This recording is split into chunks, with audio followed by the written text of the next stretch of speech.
Hello everyone, कैसे हैं आप सभी। आई होप आप सभी अच्छे होंगे और अपनी अपनी पढ़ाई आगे कंटिन्यू कर रहे होंगे। So we were discussing solution of class 12th chemistry. In the last lecture we have discussed molarity, molality, normality, mole fraction. इनके फॉर्मूले किए थे और उसके कुछ क्वेश्चन सोल्व करने की कोशिश की थी। अब हम डिस्कस करेंगे सोल्युबिलिटी और सॉल्यूशंस ऑफ सॉलिड, ठीक है, इन लिक्विड। मतलब हमारे पास जो सोलवेंट है, सोलवेंट क्या होगा, लिक्विड होगा, और जो सोल्यूट है, सोल्यूट क्या होगा, सॉलिड होगा, ठीक है। तो होता क्या है कि सोल्यूट, देखो, सोल्यूट और सोलवेंट दोनों मिक्स होकर हमारे पास क्या बनाते हैं,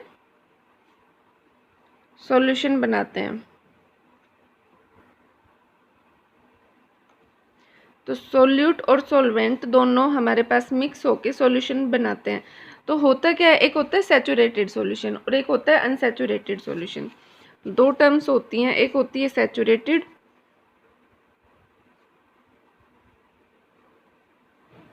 एक होता है अनसैचुरेटेड। हमारे पास लेट्स सपोज हम एक बीकर लेते हैं, बीकर में हमारे पास सॉल्वेंट प्रेजेंट होता है। हम इसमें फर्दर सोल्यूट ऐड करना शुरू करते हैं। जब तक सोल्यूट हमारे पास सॉल्वेंट में डिसोल्व होता रहता है, जब तक ये दोनों आपस में क्या होते हैं, डिसोल्व होते रहते हैं, तब तक हम क्या कहते हैं, हमारा सॉल्यूशन कैसा है, अनसैचुरेटेड। बट कुछ टाइम बाद एक ऐसा पॉइंट आ जाता है जिसके बाद जो सोल्यूट है वो सोलवेंट में फर्दर डिसोल्व नहीं हो सकता। उसको बोलते हैं सैचुरेशन आ गया भाई, इस चीज़ का सैचुरेशन पॉइंट आ गया। अब फर्दर सोल्यूट जो है वो सोलवेंट में डिसोल्व नहीं हो सकता, ठीक है। तो ये हो गया सोल्यूट सोलवेंट। अब जो सोल्यूट जो सोलवेंट में डिसोल्व हो रहा है, इस प्रोसेस को क्या बोलते हैं, इसको बोलते हैं डिसोल्यूशन। तो डिसोल्यूशन क्या होती है, the process of dissolving solute particles in the solvent is called dissolution. But after certain time और certain amount of solute added, point is reached when no further solute can be added. This is known as saturated solution, ठीक है। Now next term is what is solubility.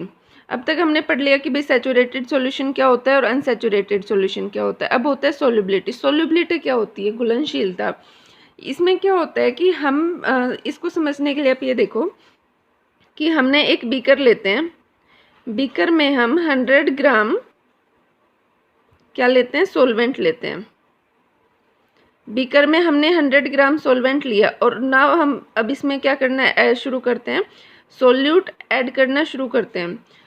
Solute हम इसमें add करते रहते हैं। कुछ time बाद एक पॉइंट ऐसा आता है जब फर्दर सोल्यूट ऐड नहीं हो सकता। मतलब अब सोल्यूट जो है वो सोलवेंट में डिसोल्व होना बंद हो गया। इसको क्या बोला हमने, सैचुरेशन पॉइंट, यही बोला था ना। तो सैचुरेशन पॉइंट आने तक कितना सोल्यूट सोलवेंट में डिसोल्व हुआ है उसको हम क्या बोलते हैं, सोल्युबिलिटी। तो सोल्युबिलिटी क्या होती है, amount of solute which is dissolve in 100 gram of solvent up to the saturation point. Saturation point आने तक कितना सोल्यूट हमारे पास 100 ग्राम सोलवेंट में डिसोल्व हुआ है, this is known as solubility, ठीक है। The maximum amount of solute in grams which can be dissolved in 100 gram of liquid solvent to form saturated solution at a particular temperature। क्योंकि अगर हम temperature increase करना शुरू कर दिया तो हमारे पास क्या होगी, सॉल्युबिलिटी इंक्रीज होनी शुरू हो जाएगी। क्योंकि जैसे जैसे हम टेम्परेचर बढ़ाते हैं हमारे पास क्या होता है कि डिसोल्यूशन की प्रोसेस, डिसोल्यूशन का जो रेट है वो इंक्रीज होना शुरू हो जाता है। मतलब हमारे पास मोर सोल्यूट ऐड हो सकता है। तो factors affecting solubility of solids क्या है, देखो सोल्युबिलिटी ऑफ सॉलिड्स दो चीज़ों पे डिपेंड करती है। एक तो क्या है, nature of solvent and solute and temperature.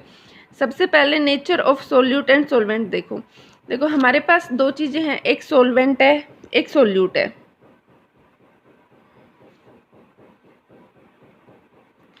अब जो सोल्वेंट कंपाउंड होते हैं, जो सोल्वेंट वाले पार्टिकल्स होते हैं, ये हमारे पास पोलर भी हो सकते हैं और नॉन पोलर भी हो सकते हैं। These can be polar or non polar. In the same way solute can be polar और नॉन पोलर। पोलर कंपाउंड्स कौन से होते हैं? जिसमें पोल्स डेवलप हों, जैसे कि H2O है, HCl है, NaCl है, KCl है। ये सारे क्या है हमारे पास? पोलर कंपाउंड्स हैं।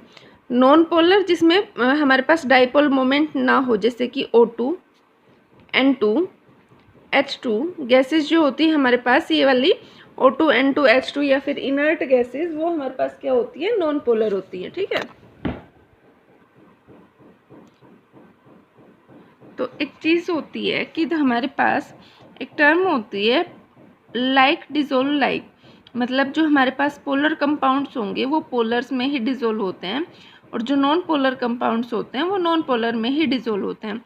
तो सोल्युबिलिटी किस चीज़ पर डिपेंड करेगी कि भैया हमने सोलवेंट लिया, अगर हमारे पास सोलवेंट मान लो वाटर है, अगर वाटर है तो वाटर हमें पता है कैसे है? पोलर कंपाउंड है। तो इसमें कौन सी जो हमारे पास सोल्यूट होंगे उनकी सोल्युबिलिटी ज़्यादा होगी? जो हमारे पास पोलर होंगे। पोलर कौन से? HCl, NaCl, KCl, these all are polar. अगर H2O प्लस हमने HCl ले लिया तो इसकी सोल्युबिलिटी क्या होगी? हाई होगी। अगर मैंने H2O में O2 को डिसोल्व करना शुरू किया, इसकी सोल्युबिलिटी क्या होगी? लेस होगी। ठीक है, बट अगर हमने नॉन पोलर कंपाउंड लिया है, मान लो हमने लिया CCl4 कार्बन टेट्राक्लोराइड, ये क्या है? Non polar. इसमें हमने कोई भी गैस N2 डिसोल्व करनी शुरू की तो क्या होगी? डिसोल्व होना शुरू हो जाएगी, मतलब इसकी सोल्युबिलिटी क्या होगी? हाई होगी। बट अगर मैं CCl4 में HCl ऐड करना शुरू करूँ तो ये क्या होगा? ये इसमें डिसोल्व नहीं होगा। क्यों? क्योंकि ये हमारे पास नॉन पोलर है, ये क्या है? पोलर है। तो पोलैरिटी किस चीज़ पे, सोल्युबिलिटी किस चीज़ पे डिपेंड करती है कि लाइक डिसोल्व लाइक, जो पोलर कंपाउंड होंगे वो पोलर में डिसोल्व होंगे, और जो हमारे पास नॉन पोलर कंपाउंड्स होंगे वो किस में डिसोल्व होंगे? नॉन पोलर कंपाउंड्स में। ठीक है, तो ये फर्स्ट पॉइंट तो हो गया, factor affecting solubility of solids का, nature of solute and solvent. मतलब पोलर कंपाउंड्स कौन से होंगे? जो हमारे पास आयोनिक कंपाउंड्स होते हैं वो पोलर सोलवेंट में ही डिसोल्व होंगे, और जो नॉन पोलर कंपाउंड्स कौन से होंगे? इनऑर्गेनिक या फिर कोवलेंट जो सॉलिड्स होते हैं वो हमारे पास नॉन पोलर कंपाउंड्स में आते हैं। ठीक है, सो अब देखो होता क्या है, कोई भी सब्सटेंस, कोई भी सॉल्यूशन हमारा क्यों बनता है वो देखो आयोनिक कंपाउंड होते हैं, जैसे कि NaCl है। NaCl वाटर में डिसोल्व क्यों होगा? NaCl पानी में डिसोल्व हम कहते हैं कि इसका जो डिसोल्यूशन का रेट होता है वो हाई होता है, इसकी सोल्युबिलिटी हाई होती है। इसकी सोल्युबिलिटी हाई क्यों होती है NaCl की वाटर में? क्योंकि हमें पता है कि ये आयंस की फॉर्म में होता है, Na पॉजिटिव Cl नेगेटिव। ठीक है, इस फॉर्म में होते हैं।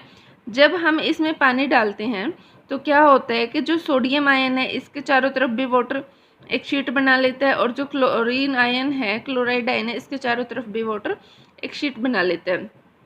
तो क्या होता है, Na और Cl आपस में डायरेक्ट कांटेक्ट में नहीं आ पाते, तो इनके बीच में जो इलेक्ट्रोस्टैटिक अट्रैक्शन थी वो क्या हो जाती है? वो हमारे पास डिक्रीज हो जाती है। अगर इलेक्ट्रोस्टैटिक अट्रैक्शन डिक्रीज हो जाती है और क्या रहा है बीच में, वाटर मॉलिक्यूल्स इनको सराउंड कर रहे हैं, इसको क्या बोलते हैं? हाइड्रेशन होना। हमारे पास कोई भी एक आयन है उसके चारों अगर और वाटर मॉलिक्यूल्स आके इसको सराउंड कर लेता है, इसको हम क्या बोलेंगे? सोडियम हाइड्रेट हो गया, सोडियम का हाइड्रेशन हो गया। अब देखो किसी भी हमारे पास कोई भी कंपाउंड है, इसका हाइड्रेशन होता है, उसको वाटर मॉलिक्यूल सराउंड करता है, तो हमारे पास एनर्जी क्या होती है? लिबरेट होती है। ठीक है, और अगर हमें Na पॉजिटिव और Cl नेगेटिव को अलग अलग करना है, इनके बीच के बॉन्ड को तोड़ना है, तो हमें एनर्जी इसमें सप्लाई देनी पड़ेगी। तो ये क्या होती है सप्लाई? जो हम यहाँ पर एनर्जी देते हैं उसको बोलते हैं लैटिस एनर्जी। ठीक है, तो कोई भी हमारे पास कंपाउंड डिसोल्व होगा या सोल्युबिलिटी किस चीज़ पर डिपेंड करेगी? सोल्युबिलिटी के लिए हमेशा हाइड्रेशन एनर्जी ज़्यादा होनी चाहिए, किससे? लैटिस एनर्जी से। मतलब अगर इसको जब वाटर ने सराउंड किया तो यहाँ से एनर्जी ज़्यादा लिबरेट होगी, तभी तो फर्दर जो और मॉलिक्यूल्स हैं उनके बीच के जो बॉन्ड है Na और Cl इसको तोड़ने में हेल्प करेगा। तो hydration energy always should be greater than the lattice energy. ठीक है, सोल्युबिलिटी के लिए एक कंडीशन होती है। A substance can dissolve only if hydration energy is greater than the lattice energy. Delta H hydration energy हमेशा ज़्यादा होना चाहिए देन लैटिस एनर्जी। ठीक है, अगर हम टेम्परेचर का इफेक्ट करते हैं सोल्युबिलिटी पे तो क्या होगा, हम कहते हैं कि भाई टेम्परेचर इंक्रीज होने से सोल्युबिलिटी इंक्रीज होती है। ठीक है, बट हमेशा ये केस नहीं होता, ज़्यादातर केसेस में टेम्परेचर इंक्रीज करने के साथ सोल्युबिलिटी इंक्रीज होती है। अब देखो 3 केसेस अराइज होते हैं। पहला क्या है कि एक तो हो सकता है कि हमने टेम्परेचर इंक्रीज कर रहे हैं तो सोल्युबिलिटी इंक्रीज हो, जैसे कि हमारे पास कौन से कंपाउंड्स में होता है, हमने वाटर में डिसोल्व किया NaNO3 या फिर KNO3। इसमें क्या होता है, जब हम सोल्यूट और सोलवेंट को ऐड करते हैं तो डिसोल्यूशन की जो प्रोसेस होती है वो एंडोथर्मिक होती है। अगर एंडोथर्मिक होती है इसका मतलब क्या है कि एनर्जी हमें देनी पड़ रही है, हमें यहाँ पर एनर्जी हीट देनी पड़ रही है। अगर हम अब टेम्परेचर इंक्रीज करते हैं तो हमें पता है ली चैटलियर प्रिंसिपल के अकॉर्डिंग क्या होता है कि इक्विलिब्रियम दैट डायरेक्शन में शिफ्ट होगा जहाँ पर टेम्परेचर कम होगा। तो इक्विलिब्रियम हमारा फॉरवर्ड डायरेक्शन में शिफ्ट होगा, मतलब हमारे पास सोल्युबिलिटी इंक्रीज होगी। ठीक है, ये केस का केस हो गया इन केस ऑफ NaNO3 या KNO3 को हम वाटर में डिसोल्व करते हैं। दूसरा क्या हो सकता है कि टेम्परेचर हमने इंक्रीज किया, उसके साथ ये भी हो सकता है कि हमारे पास जो सोल्युबिलिटी है वो डिक्रीज होना शुरू हो जाए। तो ऐसा कब होगा कि जब टेम्परेचर इंक्रीज हो जाए तो सोल्युबिलिटी डिक्रीज हो जाए, जब हमारे डिसोल्यूशन की जो प्रोसेस है वो कैसी हो, एक्सोथर्मिक। मतलब देखो अब क्या होगा, जो सोल्यूट और सोलवेंट को हमने डिसोल्व किया, सॉल्यूशन बना, उसके साथ हीट लिबरेट हुई। कई बार हमने देखा होगा कि हम कोई भी सॉल्वेंट में सोल्यूट ऐड करते हैं तो जब हमारे पास रिएक्शन होती है तो हमारा जो बीकर होता है वो गर्म हो जाता है। वो गर्म होता है उसका मतलब क्या होता है कि रिएक्शन के साथ साथ हमारे पास हीट लिबरेट हो रही है। अगर हीट लिबरेट हो रही है और हम फर्दर टेम्परेचर प्रोवाइड कर रहे हैं तो हमारे पास क्या होगा कि अब की बार टेम्परेचर कहाँ जाएगा, इधर। तो ली चैटलियर प्रिंसिपल के अकॉर्डिंग बैकवर्ड डायरेक्शन में हमारे पास रिएक्शन शिफ्ट होगी। अगर रिएक्शन बैकवर्ड डायरेक्शन में शिफ्ट हुई तो हमारे पास सोल्युबिलिटी क्या होगी, डिक्रीज होगी। मतलब सोल्यूट और सोलवेंट की कंसंट्रेशन इंक्रीज होना शुरू हो जाएगी और जो सॉल्यूशन है उसकी कंसंट्रेशन क्या होना हो जाएगी, डिक्रीज होना शुरू हो जाएगी। थर्ड केस हो सकता है कि सोल्युबिलिटी का मतलब कोई डायरेक्ट प्रभाव इफेक्ट ना हो, कॉन्टीन्यूसली इंक्रीज नहीं होती।